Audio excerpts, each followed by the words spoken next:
성경 말씀 시편 898페이지 126편 1절에서 6절 말씀까지를 봉독을 하겠습니다.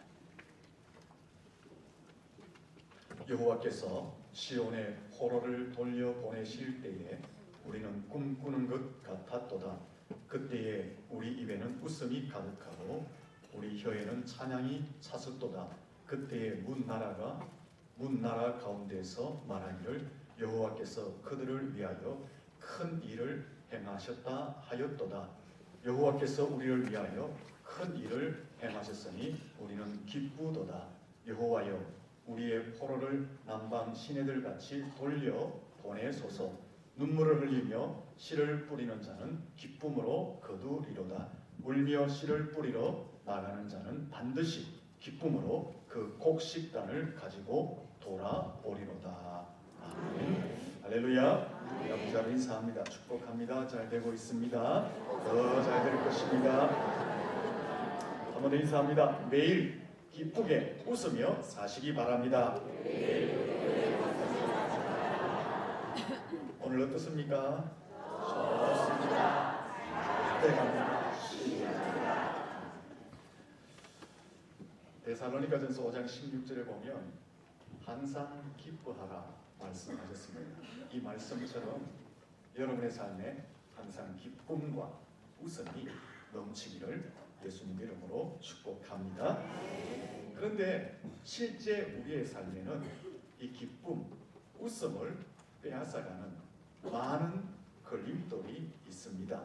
환난, 고난, 삶의 악재들, 사건과 사고들, 궁핍한 삶, 혹은 질병, 이런 것들이 우리의 인생 가운데서 우리의 웃음과 기쁨을 빼앗아갑니다. 하지만 성도들은 어떤 자리에, 어떤 환경에 있다 할지라도 기뻐하며 웃을 수 있는 삶을 살게 될 줄로 믿습니다. 왜 그렇습니까? 환경을 초월하여서 우리의 앞날에 큰 일을 행하실 하나님이 우리와 함께 계시기 때문에 그렇습니다. 우리 앞에 꿈을 꾸는 것 같은 축복을 허락하실 하나님이 계시기 때문에 우리는 어떤 처지에 있든지 웃음을 잃지 않고 기쁨을 잃지 않고 웃으며 기뻐하며 살아가게 될 줄로 믿습니다. 하박국 선지자의 고백 아시잖아요. 하박국 3장 17절 이하에 보면 무화과 나무가 무성치 못하며 포도나무에 열매가 없으며 감람나무에 소출이 없으며 논밭에 식물이 없고 우리의 양이 없고 외양간에 송아지가 없어도 여호와로 인하여 즐거워한다. 구원의 하나님 때문에 기뻐한다. 하박국이 고백하였습니다. 그런데 이 하박국의 즐거움과 기쁨의 고백은 그의 현실 속에서는 도저히 기뻐하고 즐거워한다라고 고백할 수 없는 현실이었다라는 것입니다. 하박국이 처한 현실이 어떤 현실입니까? 강대국 바벨론이 유다의 나라를 정복하여 인권과 주권과 국토가 초토화되어 버렸습니다. 그래서 하박국 3장 16절에 보면 이 강대국 바벨론의 침략으로 말미암아 하박국 선지자가 창자가 흔들렸고 입이 떨렸고 내 뼈가 썩고 내 몸이 떨린다고 두려움을 표현했습니다. 그럼에도 불구하고 17절, 18절 넘어가면서 그 모든 것이 초토화되었지만 나는 기뻐하고 즐거워한다라고 하박국이 고백합니다. 왜 하박국이 이런 고백을 하게 되었을까요? 강대국 바벨론이 침략하여서 유다의 인권과 주권과 국토를 초토화시켜버렸지만 곧 하나님께서 그 모든 것을 평정하시고 나라와 민족을 존귀하게 다시 회복시키실 것을 믿음으로 바라보았기 때문에 그 하나님으로 인하여서 현실은 암담하지만 그는 즐거워하고 기뻐한다라고 고백한 것입니다. 우리 앞날에도 우리를 두렵게 하는 것들 참 많이 있습니다. 여러 가지 장애물들도 있고 절벽도 있고 걸림돌들도 있습니다. 많이 있지만 어떤 자리에 있든지 어떤 환경에 있든지 우리는 기뻐하고 즐거워할 수 있는 줄로 믿습니다. 그 이유가 무엇입니까? 모든 암담한 현실을 평정하고 우리의 삶을 더 존귀한 자리에 세우실 살아계신 하나님이 우리와 함께 계시기 때문에 우리는 그 모든 환경을 초월하여서 기뻐하고 즐거워하며 살게 될 줄로 믿습니다. 한 번 더 인사할까요? 매일 기뻐하며 웃으며 살 수 있기를 바랍니다. 우리의 현실이 암담하다 할지라도 살아계신 하나님이 나의 현실을 바꾸어 주심으로 꿈꾸는 것 같은 축복을 허락해 주시기 때문에 그 하나님의 약속을 믿고 우리는 기뻐하며 웃으며 살 수 있게 되는 것입니다. 성경을 보면요, 꿈을 꾸는 것 같은 기적, 꿈을 꾸는 듯한 축복의 사건들이 무수히 기록되어 있습니다. 모세가 이스라엘 백성들을 이끌고 홍해를 가는 것, 광야를 갈 때 구름 기둥과 불 기둥의 인도함을 받는 것, 반석에서 생수가 터져 나오는 것, 만나와 메추라기로 먹이시는 것, 이런 것은 꿈을 꾸는 것 같은 축복인 것입니다. 철옹성 여리고성을 순종함으로 고함을 칠 때 와르르 무너지는 것, 꿈 같은 일인 것입니다. 엘리야가 하늘에서 불을 내리고 다니엘이 사자 굴 속에 들어갔을 때에 사자의 입이 뻥하여지고 다니엘의 새 친구가 풀무불 속에 들어갔을 때에 머리털 하나 상치 않게 되는 것, 욥이 극한 고난을 받았지만 갑절의 축복을 받게 되는 것, 이 모든 것은 꿈을 꾸는 것 같은 기적과 축복이다라는 것입니다. 죽은 나사로가 살아나는 것, 중풍병자, 눈먼 자, 저는 자, 안전병이, 갇힌 자, 눌린 자, 포로된 자, 매인 자가 고침을 받고 회복을 받는 것, 이 모든 것은 꿈에서나 일어날 수 있는 기적이고 축복이다라는 것입니다. 성경 말씀에 보면은 세상의 과학과 세상의 이론과 세상의 논리로 해석이 되지 않는 이런 꿈을 꾸는 것 같은 기적, 꿈을 꾸는 것 같은 축복의 사건들이 무수히 기록되어져 있습니다. 여러분의 삶에 전능하신 하나님 때문에 이런 꿈을 꾸는 것 같은 기적과 축복을 받아 누릴 수 있기를 예수님 이름으로 축원합니다. 우리 옆 사람 축복할까요? 당신도 꿈을 꾸는 듯한 축복을 받으시기 바랍니다. 오늘 본문 1절에 보면 이스라엘 백성들에게도 이 꿈을 꾸는 것 같은 축복이 임한 것을 보게 됩니다. 1절 말씀 같이 한번 읽어보겠습니다. 시작. 여호와께서 시온에 포로를 돌려 보내실 때에 우리는 꿈을 꾸는 것 같다. 그렇게 고백하고 있습니다. 이게 무슨 말일까요? 지금 이스라엘 백성들이 어떤 형편에 있느냐? 이스라엘 백성들이 주전 586년에 강대국 바벨론의 침략을 받아서 나라를 빼앗겨버립니다. 나라를 빼앗기면서 첫 번째 그림 좀 보여주세요. 나라를 빼앗기면서 무수한 사람들이 포로로 끌려갑니다. 저기 지도를 보시면 여기가 예루살렘입니다. 여기가 바벨론 수도입니다. 여기서 정복당에서 이렇게 포로로 끌려간 것이에요. 포로로 끌려갔습니다. 수많은 사람들이 바벨론에 의해서 정복당에서 저 루트를 통해서 끌려갔습니다. 그래서 70년 동안 저곳에서 수많은 눈물과 한 맺힌 삶을 살게 됩니다. 그런데 하나님의 은혜로 기적적으로 70년간의 포로 생활을 마치고 다시 예루살렘으로 고국으로 귀환하게 되는 것입니다. 바로 이 해방이 마치 꿈을 꾸는 것 같다라고 표현하고 있는 것입니다. 저기 지금 두 가지의 길이 있는데 1차 귀환, 2차 귀환을 표시하는 거예요. 그런데 이 포로 생활에서 귀환하는 것이 마치 꿈을 꾸는 것 같다.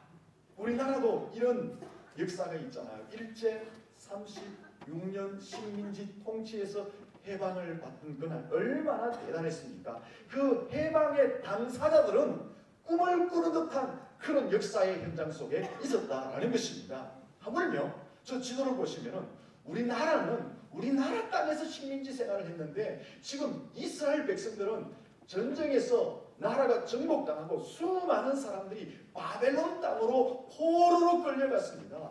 그러므로 바벨론 땅에 살면서 도저히 꿈에도 해방될 것을 기대하지 못하고 있었습니다. 그것도요, 그 당시 바벨론은 가장 강대국이었거든요. 이 강대국이 무너진다는 것은 상상조차 할 수 없었던 일입니다. 그런데 70년이 지나서 해방령이 선포되어지는 것입니다. 전혀 예측하지 못했던 해방이 선포되어지는 것입니다. 그런데 이 해방이 어떻게 해서 선포되어지느냐? 하나님의 기적적인 은혜로 선포되어집니다. 두 번째 그림 보여줄까요? 저 바벨론 나라가 지금 저 빨간 테두리가 있는데요. 이게 지금 바벨론 나라가 통치하는 지역이에요. 그런데 여기 있는 페르시아, 바사라는 나라가 다시 신흥국가로 일어나는 거예요. 신흥국가로 일어나면서 저 바사 나라가 바벨론을 공격했거든요. 바벨론이 무너지게 되는 것입니다. 저 바사 나라의 왕 고레스가 집권하면서 갑자기 이스라엘 백성들에 대해 해방령을 선포해버린 거예요. 그 이스라엘 백성들은 갑자기 이런 일이 일어나니까 그 일이 마치 꿈 같은 일이었다라고 지금 고백하고 있다라는 것입니다. 얼마나 꿈과 같았겠습니까? 자기 나라 땅도 아니고 바벨론에 끌려가서 포로 생활을 하고 그 바벨론은 당대의 가장 강한 나라였는데 갑자기 페르시아가 바벨론을 무너뜨리면서 그것도 첫 번째 왕이 해방령을 선포한 것 얼마나 꿈 같은 일이었겠습니까? 이 꿈 같은 축복이 오늘 저와 여러분에게도 임하기를 예수님 이름으로 축원합니다. 그런데 중요한 것은 이 이스라엘 민족에게 꿈 같은 축복이 임하게 된 데는 크게 두 가지 이유가 있습니다. 첫 번째는 하나님의 사랑 때문에 저 꿈 같은 일이 이스라엘 민족에게 이루어지게 되었습니다. 여러분, 다시 첫 번째 그림으로 돌려주시면 이스라엘 백성들이 바벨론의 포로로 잡혀가는 것, 그리고 포로에서 해방되어서 돌아오는 것, 이것은요 철저한 하나님의 계획이었습니다. 그리고 그 하나님의 계획이 실현되어지고 이루어진 것입니다. 바벨론의 힘에 의해서, 세상의 논리에 의해서 예루살렘이 정복되어지고 이스라엘 민족이 포로로 끌려가고 바사 나라의 힘 때문에 해방되어진 것이 아니라 철저하게 하나님의 계획과 그 계획의 실현에 의해서 이루어진 것이다 라는 것입니다. 하나님께서는요 이스라엘 백성들이 우상을 숭배하고 하나님을 떠나자 바벨론이라는 나라를 들어서 이스라엘을 공격하게 만들었습니다. 그래서 이스라엘이 바벨론에게 공격을 당하고 이스라엘 백성들이 다시 끌려가게 됩니다. 그러면서 70년 세월이 지나자 하나님이 바사 나라를 세워서 바벨론을 무너뜨립니다. 그리고 바사 나라의 고레스가 해방을 선포하게 만듭니다. 이것은 하나님께서 계획하신 것이고 그 계획을 이루신 것입니다. 어떻게 할 수 있느냐 하면요, 선지서를 보면은 선지자들이 이 사실을 예언하는 것입니다. 이스라엘 백성들의 범죄를 보면서 하나님께서 우리 백성들을 반드시 바벨론을 통해서 큰 나라를 통해서 침략케 하고 포로되게 하고 다시 귀환하게 할 것이다. 이것을 선지자를 통해서 예언하게 하십니다. 그 예언대로 그대로 이루어진 것입니다. 바로 이것이 하나님의 사랑이다라는 것입니다. 하나님의 사랑이다라고 하니까 다들 눈이 멀뚱멀뚱합니다. 어떻게 이것이 하나님의 사랑이냐? 하나님의 백성들이 다른 나라에게 짓밟히고 끌려가서 압제를 당하고 포로 생활로서 눈물과 한 맺힌 삶을 살게 하는 것이 어떻게 이것이 하나님의 사랑이냐? 라고 반문할 수 있잖아요. 그냥 겉으로 보면 하나님의 버리심 같고 저주 같지만 조금만 더 생각해 보면 이 속에 하나님의 사랑이 있음을 알게 되는 것입니다. 비유를 든다면 여러분의 자녀들이 범죄를 하여서 잘못된 길로 걸어가고 있습니다. 그러면 박수를 보냅니까? 잘했다고 칭찬합니까? 매를 대든지 채찍을 들든지 혼을 내어서 바른 길을 잡아줍니다. 그래서 나의 아들로서 나의 딸로서 건강한 삶을 살고 건강한 사회인이 되도록 반드시 바르게 잡아주게 되는 것입니다. 동일한 이치입니다. 하나님은 자신의 백성들이 범죄하여서 죄의 포로가 되고 사망의 권세 아래에 있고 사단의 자식이 되고 그래서 어둠과 멸망과 저주스러운 삶을 살기를 원치 않으시는 것입니다. 그래서 범죄하면 하나님은 자기의 백성이라 할지라도 매를 드시는 겁니다. 채찍을 가하시는 것입니다. 혼을 내시는 겁니다. 왜 그럴까요? 돌이켜서 건강한 삶, 복된 삶, 빛된 삶, 축복의 사람으로 살도록 하기 위해서 하나님은 자기의 백성이지만 매를 드신다라는 것입니다. 이것이 하나님의 사랑입니다. 그래서 히브리서 12장 6절에서 8절에 보면 주께서 사랑하는 자를 징계하시고 징계가 없으면 오히려 사생자요 친아들이 아니라고 말하고 있습니다. 친아들이기 때문에 사랑하기 때문에 그 친아들 그 사랑하는 자가 범죄하여 떠나면 그 범죄로 인해서 죄에 묶이고 사망에 묶이고 마귀에 묶여서 멸망과 어둠과 저주에 사는 것을 원치 않으셔서 하나님은 매를 대고 채찍을 대시고 혼을 내셔서 돌이키신다는 것입니다. 왜 돌이키십니까? 그곳에서 벗어나고 해방되어서 건강하고 복되고 빛된 삶을 살고 축복의 삶을 살도록 하시기 위해서 하나님은 매를 대신다라는 것입니다. 이것은 하나님의 사랑입니다. 이스라엘 백성들이 범죄하였을 때에 바벨론이라는 강대국을 들어서 침략해 하십니다. 포로로 70년간 끌려가서 포로 생활하게 하신 것. 왜 그렇습니까? 이스라엘 백성들이 우상을 섬기고 범죄하였기 때문에 죄의 포로가 되고 사망의 포로가 되고 마귀의 포로가 되어서 어둠과 절망과 저주의 삶을 살아가기 때문에 그 삶에서 벗어나고 해방이 시키기 위해서 하나님은 바벨론을 들어서 사용하여 매로 치셨다라는 것입니다. 따라서 바벨론은 포로 생활은 하나님의 버림과 저주가 아니라 다시 복되고 빛되고 축복된 삶으로 인도하기 위한 하나님의 사랑이셨다라는 것입니다. 이 하나님의 사랑은 오늘도 그대로 그 백성들에게 적용되어지고 있습니다. 하나님의 백성들이 범죄할 때는 여러 가지 방법으로 징계를 하십니다. 매를 들기도 하고 채찍을 들기도 하고 혼을 내시기도 합니다. 이것은 사랑하는 자들을 향해서 벌을 주고 사랑하는 자를 멸망시키기 위한 목적이 아닙니다. 죄와 마귀와 저주에서 벗어나서 건강한 삶, 복된 삶, 빛된 삶, 축복의 삶을 살도록 하기 위한 하나님의 사랑인 줄로 믿습니다. 그러므로 하나님이 우리에게 매를 대실 때는, 채찍을 드실 때는, 혼을 낸다 싶을 때는 어떻게 하면 됩니까? 어떻게 하면 되죠? 따라합니다. 끊을 것은 끊고, 고칠 것은 고치고, 버릴 것은 버리고 돌아서야 됩니다. 이런 사람이 지혜 있는 삶이고, 이런 사람이 하나님의 사랑과 은혜 가운데 거하고 꿈꾸는 것 같은 축복의 자리에 세워지게 될 줄로 믿습니다. 고집 부리면 어떻게 됩니까? 더 맞습니다. 옆 사람한테 얘기하십시오.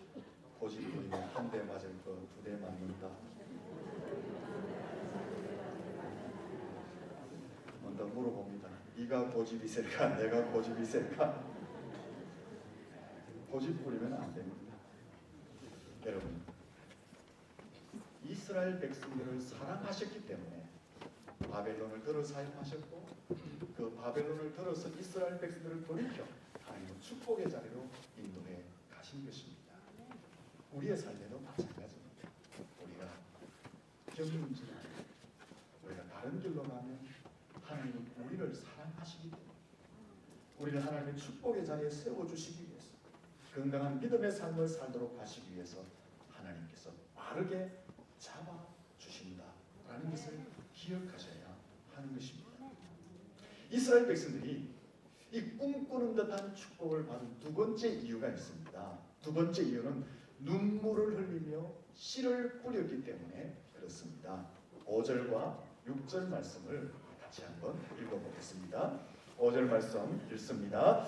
눈물을 흘리며 씨를 뿌리는 자는 기쁨으로 거두리로다. 울며 씨를 뿌리러 나가는 자는 반드시 기쁨으로 그 곡식단을 가지고 돌아오리로다. 아멘. 이 본문에 보니까 눈물을 흘리며 씨를 뿌린다라고 말하는데 과연 이것이 어떤 의미일까요? 이 본문의 배경을 두고 이 사실을 이해해야 합니다. 아니면 단순하게 다르게 또 적용될 수 있습니다. 이 본문을 두고 적용을 해보겠습니다. 지금 이스라엘 백성들은 바벨론 포로가 되어서 70년간 포로로 끌려가 있습니다. 포로로 끌려가 있는데 포로 생활하면서 두 패로 나누어지게 됩니다. 첫 번째 패는 현실 안주하는 사람들입니다. 그래서 현실에 안주하여서 현실만을 생각하며 사는 사람들입니다. 두 번째 사람은 반드시 나는 고국으로 돌아갈 것이다.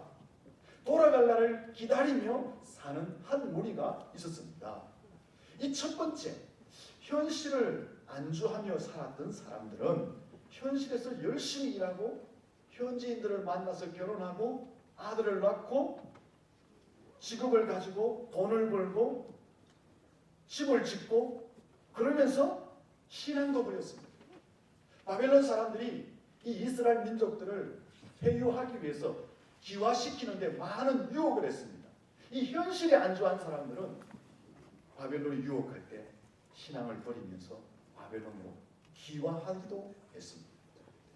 왜 이렇게 현실 안주하고 바벨론에 기화를 했을까요? 이 첫 번째 무리들은 아무리 돌아보아도 이 강대국이 무너질 것이 안 보이는 거예요. 그러니까 이 말은 무슨 말이에요? 아무리 생각해보아도 우리에게 해방이라는 것은 오지 않을 것이다라는 생각이 든 거예요. 바벨론이 너무 강하니까. 그래서 현실 안주하고 자기의 신앙도 버리고 바벨론으로 기화하고 말았습니다. 두 번째 사람들은 고난과 눈물의 삶이 있었지만 바벨론이 여러 가지로 유혹하여 기화를 시켰지만 그들은 신앙의 지조를 지켰고 믿음을 더럽히지 않았습니다. 고생이 된다 할지라도 유혹을 뿌리치고 끝까지 다시 고국으로 돌아갈 날을 기다리며 살아갔습니다.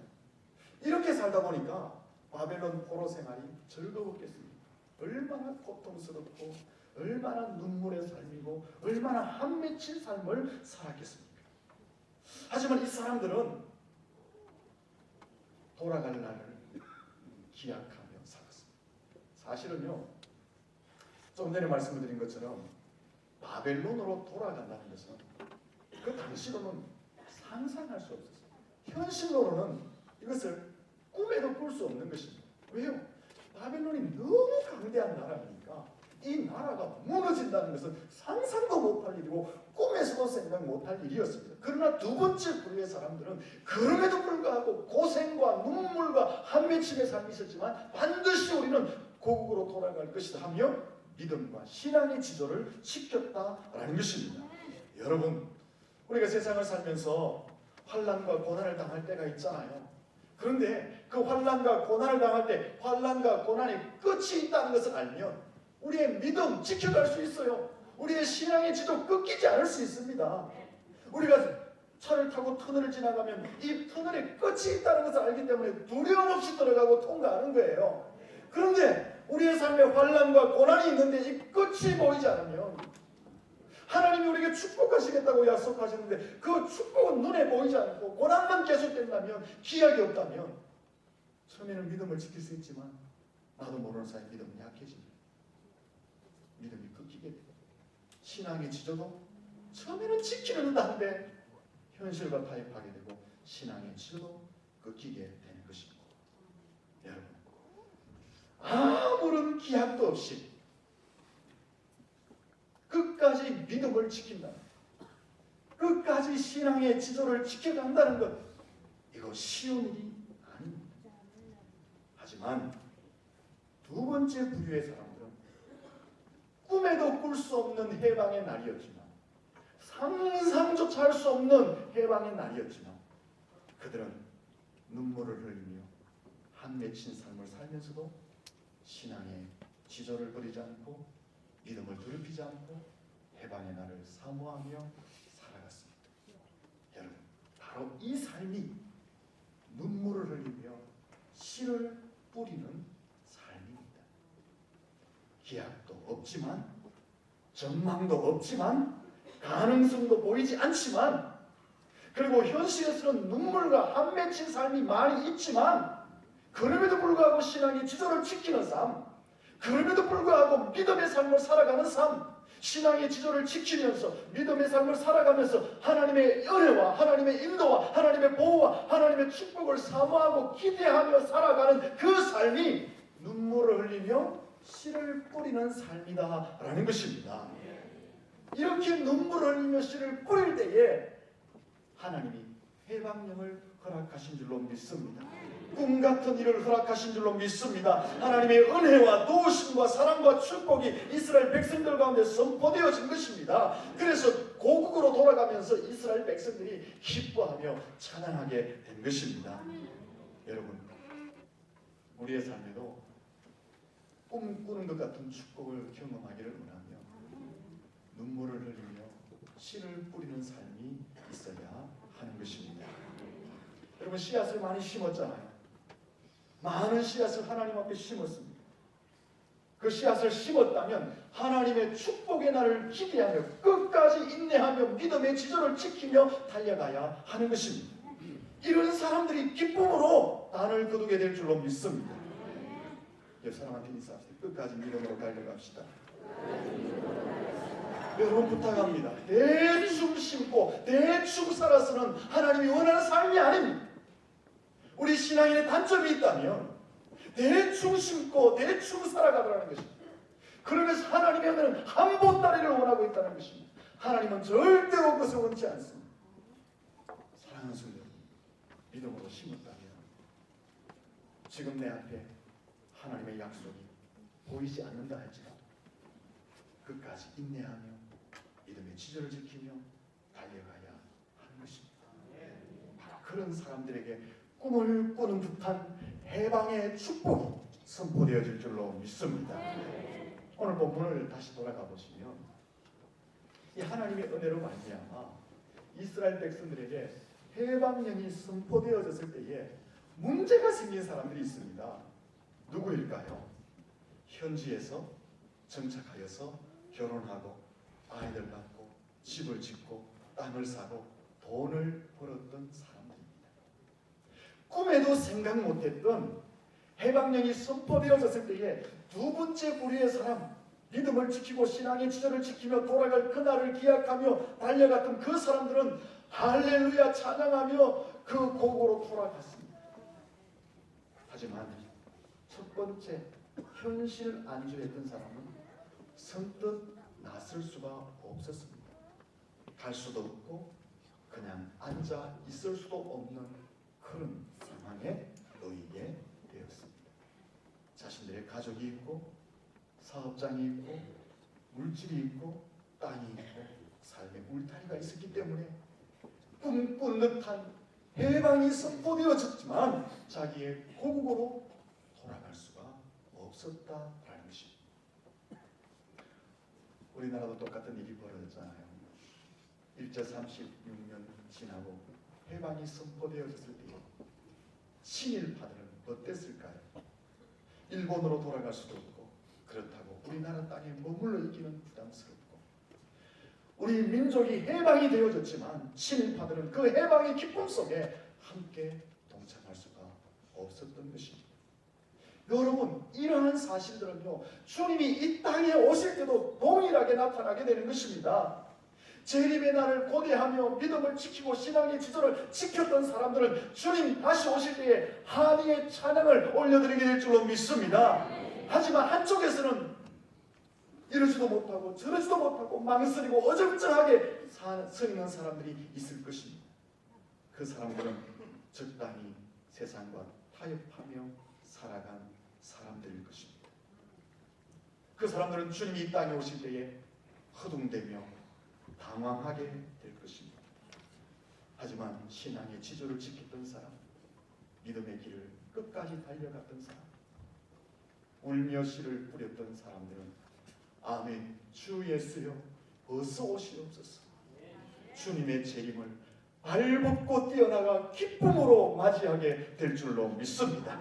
오늘 바로 저와 여러분들이 주님 마지막 이 땅에 오시는 그날을 사모하며 살다가 주님 오실 때에 주님 아멘 주 예수여 어서 오시옵소서 맞이할 수 있는 믿음의 사람들이 될 수 있기를 예수님 이름으로 축원합니다. 옆 사람 인사합니다. 당신이 주인공이 되어야 됩니다. 하나님께 인사합니다. 어정쩡하면 안 됩니다. 근데 이러한 것은요, 주님 오실 때만 있는 것이 아니라 우리의 삶의 현장에서도 유사하게 나타납니다. 이 현실 속에서도 우리가 꿈을 꾸는 듯한 축복을 경험하는 이 주인공으로 살아가야 되는데, 이 꿈을 꾸는 듯한 축복의 주인공으로 살기 위해서는 그냥 기침지고 가만히 있어서는 그 주인공이 될 수가 없습니다. 눈물을 흘리며 씨를 뿌려야지. 이스라엘 백성들이 꿈을 꾸는 듯한 해방령을 받았던 것처럼 우리의 삶에도 꿈을 꾸는 듯한 하나님의 축복이 임할 줄로 믿습니다. 여러분, 다시 한번 기억해 봅시다. 눈물을 흘리며 씨를 뿌린다는 것은 어떤 의미입니까? 기약도 없고 전망도 없고 가능성도 없지만, 그래서 우리의 삶에 눈물이 있고 한 맺힌 삶이 있지만 그럼에도 불구하고 믿음으로 사는 것입니다. 그럼에도 불구하고 신앙의 지조를 지키는 것입니다. 내 앞에 아무것도 보장된 것이 없지만 믿음을 지키고 신앙의 지조를 지키면서 하나님께서 반드시 나를 인도하시고 은혜 베푸시고 축복하실 것을 믿고 끝까지 달려가는 것, 그것이 눈물을 흘리며 씨를 뿌리는 것입니다. 이런 사람에게 꿈같은 축복이 허락될 줄로 믿습니다. 씨앗을 심었습니까? 축복의 날을 기대하며 끝까지 인내하며 달려갈 수 있기를 축원합니다. 씨앗을 심었습니다. 씨앗을 심었으면 싹이 날 때까지 기다려야 되잖아요. 근데 우리는 성급합니다. 싹이 나지 않으면 어떻게 합니까? 싹이 왜 안 나나 싶어가지고 싹대기 가지고 이렇게 헐쳐봅니다. 물론 농사를 잘하는 사람 절대로 그렇게 하지 않죠. 저 같은 초보자는 씨앗 심어놓고 1시간 있다 보고 2시간 있다 보고 하루 지나고 보고 답답한 거예요. 그럼 이렇게 나무를 이렇게 거저끼면 씨앗이 못 쓰게 되는 것입니다. 씨앗을 심었는데 새싹이 나왔어요. 지금 우리 새싹이 많잖아요. 뒤에 보면 다 다음 세대를 의미하는 거예요. 새싹이 많은데 왜 꽃이 안 피고 왜 열매가 안 맺고 막 땡기면 왜 됩니까? 열매가 안 되는 것입니다. 눈물을 흘리며 씨를 뿌리는 자만 꿈을 꾸는 듯한 축복을 받게 될 줄로 믿습니다. 눈물을 흘리며 씨를 뿌린다는 것이 무엇이라고요? 기약도 없고 전망도 없고 가능성이 없어 보여요. 내가 하나님 앞에 심었는데 반드시 무엇인가를 심었는데 아무것도 안 보여요. 오히려 더 눈물의 삶이 있고 한 맺힌 삶이 있습니다. 그럼에도 불구하고 믿음의 삶을 살고 신앙의 지조를 지키며 달려가는 것, 그것이 바로 눈물로 씨를 뿌리는 것입니다. 사랑하는 성도 여러분, 하나님은 우리를 향해서 크고 놀라운 계획과 축복을 가지고 계시는 줄로 믿습니다. 이 크고 놀라운 축복은 우리가 눈물로 씨를 뿌릴 때에 거두게 되는 것입니다. 비록 현실이 고달프더라도 세상과 적당히 타협하지 마십시오. 대충 믿음 생활하지 마십시오. 힘들지만 하나님의 축복이 내 눈앞에 보이지 않지만 믿음으로 달려갈 수 있기를 축원합니다. 신앙의 지조를 꺾지 마십시오. 신앙의 지조를 지키며 끝까지 달려갈 수 있기를 축원합니다. 바로 이런 사람에게 하나님은 마침내 우리가 꿈에도 생각지 못했던 꿈꾸는 듯한 축복을 허락해 주실 줄로 믿습니다. 여러분, 믿음을 지키고 신앙의 지조를 끝까지 지키고 달려가 꿈을 꾸는 듯한 축복의 주인공들이 되시기를 예수님 이름으로 축원합니다. 하나님 아버지,